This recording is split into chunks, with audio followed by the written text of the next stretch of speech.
વિચારો કે કોઈનો હાથ ભાંગે છે.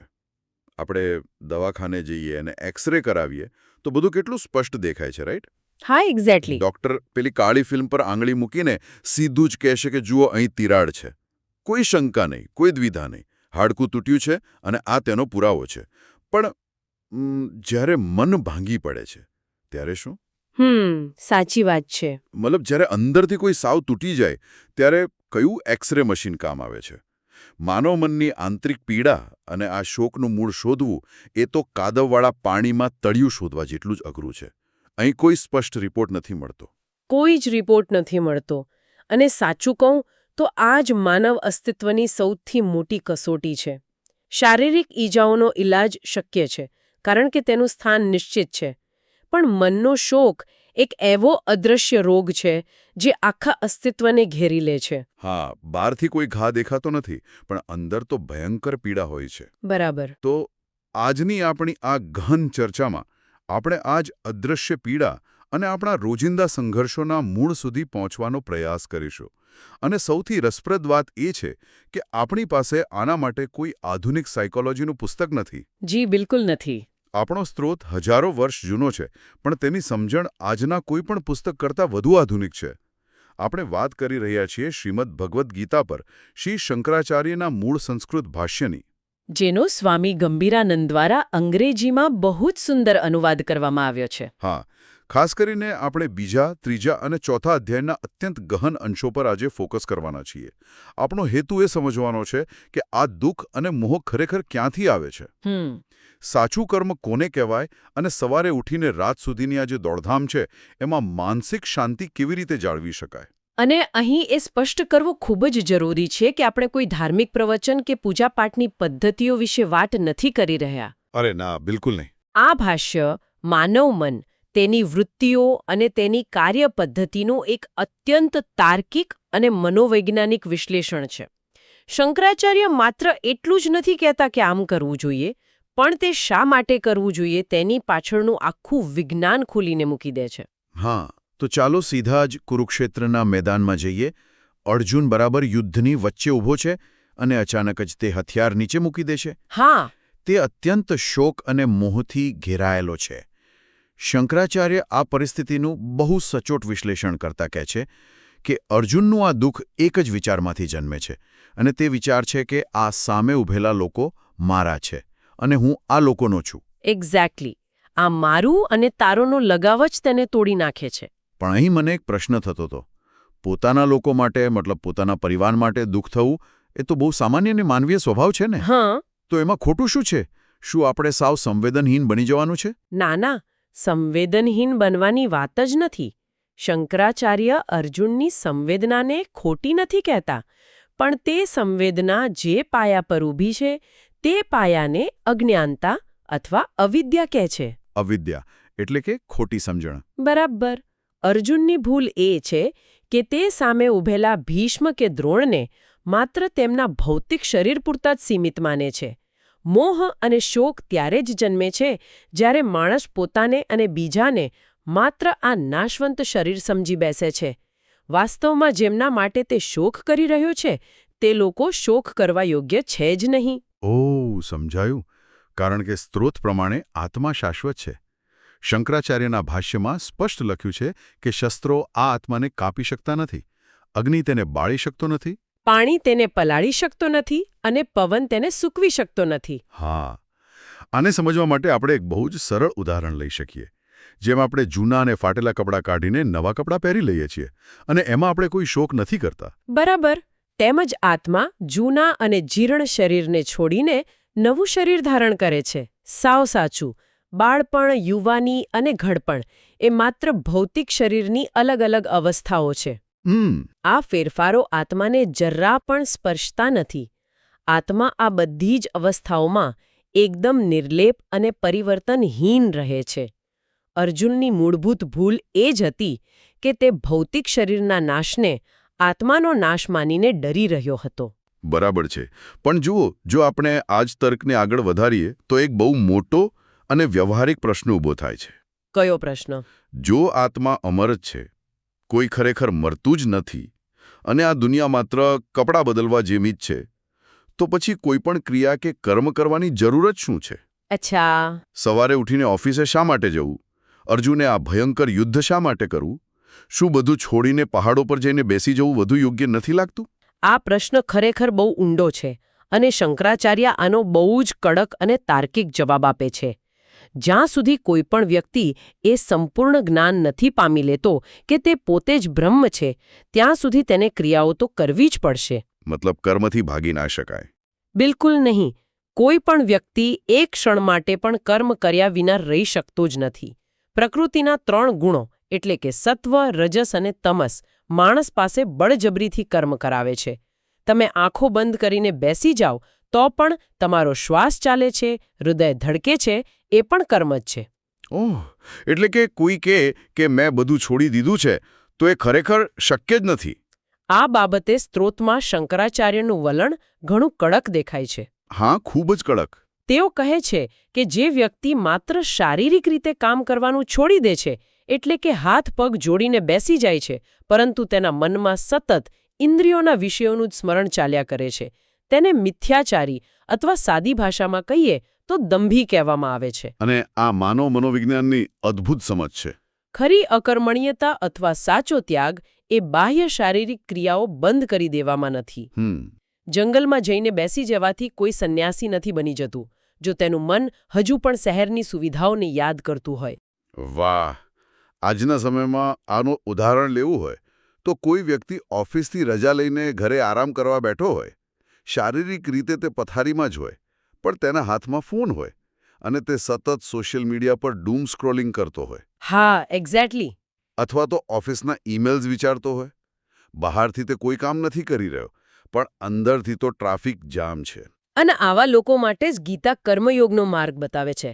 અજ્ઞાની લોકો કે જેમના મનમાં હજુ અસંખ્ય ઈચ્છાઓ સળગી રહી છે, તેમના માટે કર્મયોગ એ જ સુરક્ષિત માર્ગ છે. એટલે કર્મયોગ એટલે ફળની આસક્તિ વિના કર્મ કરવું, રાઈટ? હા.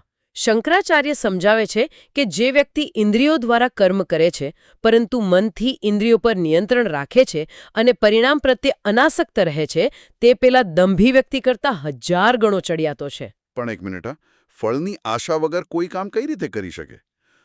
જો કોઈને ખબર જ ન હોય કે પ્રોજેક્ટ પૂરો કરવાથી બોનસ મળશે કે નહીં અથવા પ્રમોશન મળશે કે નહીં, તો તે મહેનત જ શા માટે કરે? શું આ વિચારસરણી માણસને આળસુ નહીં બનાવી દે? આ બહુ સામાન્ય ગેરસમજ છે. આસક્તિ છોડવાનો અર્થ મહેનત છોડવી એવો બિલકુલ નથી થતો. સ્ત્રોતમાં આના માટે એક બહુ સરસ શબ્દ આપ્યો છે, લોકસંગ્રહ. લોકસંગ્રહ એટલે કે સમાજને સાચો રસ્તો બતાવવો. સામાન્ય લોકો હંમેશા શ્રેષ્ઠ અને નેતૃત્વ કરનાર વ્યક્તિઓનું અનુકરણ કરતા હોય છે. બરાબર. જો સમાજના જ્ઞાની અને શ્રેષ્ઠ લોકો જ મને શું મળશે એવું વિચારીને કર્મ કરવાનું છોડી દેશે, તો સામાન્ય લોકો પણ આળસુ બની જશે અને આખી વ્યવસ્થા પડી ભાંગશે. આ વાત આજના નેતૃત્વ એટલે કે લીડરશિપને બરાબર લાગુ પડે છે. જી બિલકુલ. જો કોઈ કંપનીનો સીઈઓ અથવા ઘરમાં કોઈ વડીલ એમ વિચારે કે હવે મારે કોઈ સ્વાર્થ નથી, હું કોઈ કામ નહીં કરું, તો આખી કંપની કે આખો પરિવાર દિશાહીન થઈ જાય. જનક રાજાનું ઉદાહરણ પણ સ્ત્રોતમાં આપેલું છે, જેઓ સંપૂર્ણ જ્ઞાની હોવા છતાં લોકો માટે એક આદર્શ સ્થાપિત કરવા સતત કર્મ કરતા રહ્યા હતા. બરાબર. અને અહીંથી જ આપણે આ ગહેન ચર્ચાના સૌથી રહસ્યમય ભાગ તરફ જઈએ છીએ. કયો ભાગ? કર્મમાં અકર્મ અને અકર્મમાં કર્મ જોવું. આ સિદ્ધાંત સમજવો થોડો અઘરો છે, પણ જો સમજાઈ જાય તો જીવન મુક્ત થઈ જાય છે. હા, આ સાંભળવામાં કોઈ ઉખાણા જેવું લાગે છે.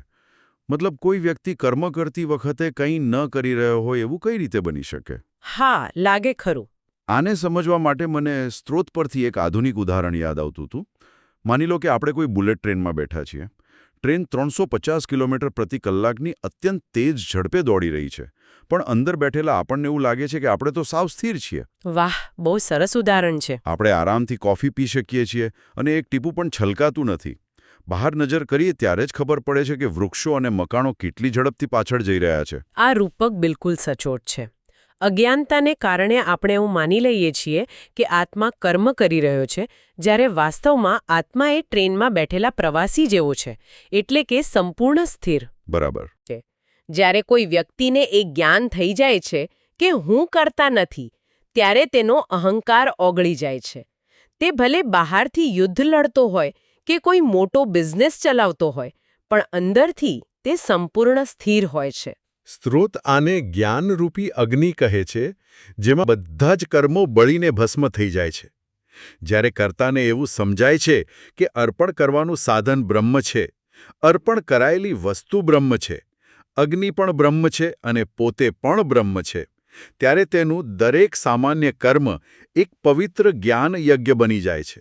અને આ સ્થિતિનું સૌથી મોટું પરિણામ એ આવે છે કે વ્યક્તિ કર્મથી ક્યારેય થાકતી નથી.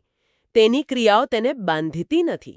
આ સાંભળીને તો એવું લાગે કે જો આપણે આ રીતે જીવી શકીએ તો કેટલી શાંતિ મળે.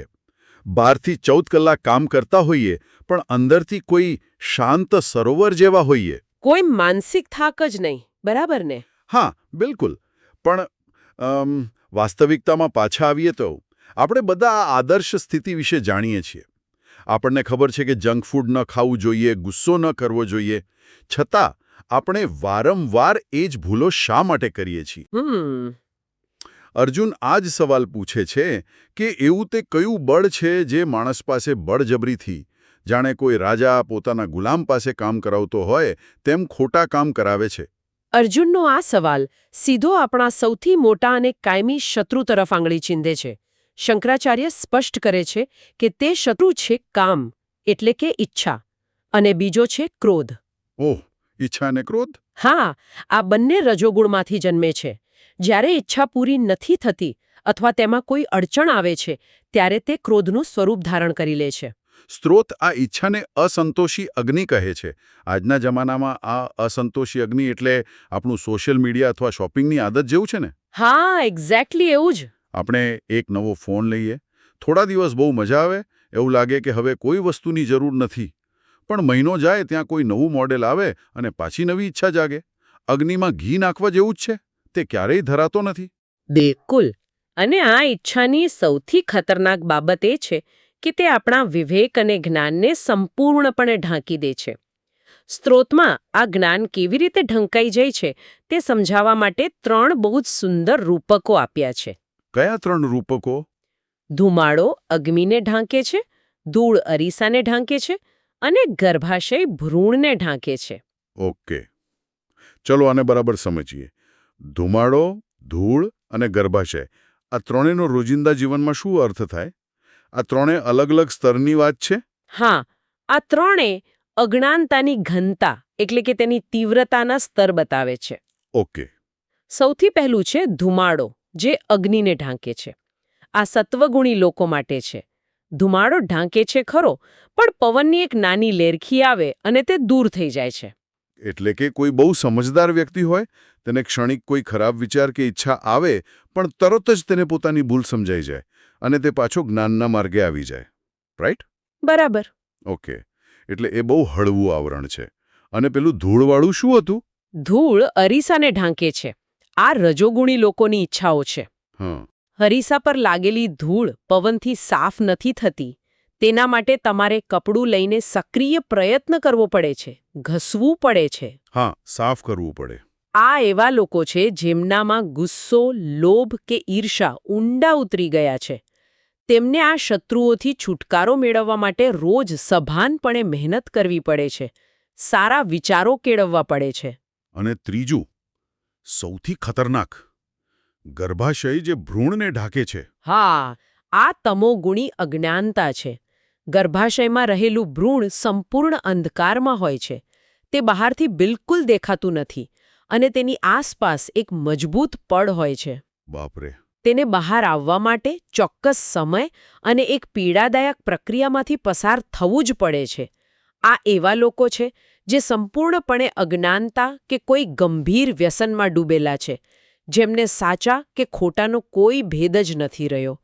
તેમને બહાર આવવામાં ઘણો સમય અને મદદ લાગે છે. તો આ શત્રુ તો બહુ શક્તિશાળી અને ખતરનાક છે. તો પછી એનાથી બચવાનો રસ્તો શું? શું કોઈ નક્કર વ્યૂહરચના ખરી? કે પછી આપણે આ ઈચ્છાઓ સામે હથિયાર જ હેઠા મૂકી દેવાના છે? શંકરાચાર્ય ક્યારેય હથિયાર હેઠા મૂકવાની વાત નથી કરતા. તેઓ આ શત્રુને હરાવવા માટેની એક સ્પષ્ટ હાયરાર્કી અથવા શ્રેણી બતાવે છે. ઓકે, કેવી શ્રેણી? તેઓ સમજાવે છે કે આ ભૌતિક શરીર કરતાં આપણી ઇન્દ્રિયો ચઢિયાતી છે. એટલે આંખ, કાન, સ્પર્શ વગેરે. હા, અને મન એ ઇન્દ્રિયો કરતાં ચઢિયાતું છે. બરાબર. બુદ્ધિ મન કરતાં પણ ચઢિયાતી છે. અને જે બુદ્ધિ કરતાં પણ અત્યંત પર અને સૂક્ષ્મ છે તે આપણો આત્મા છે.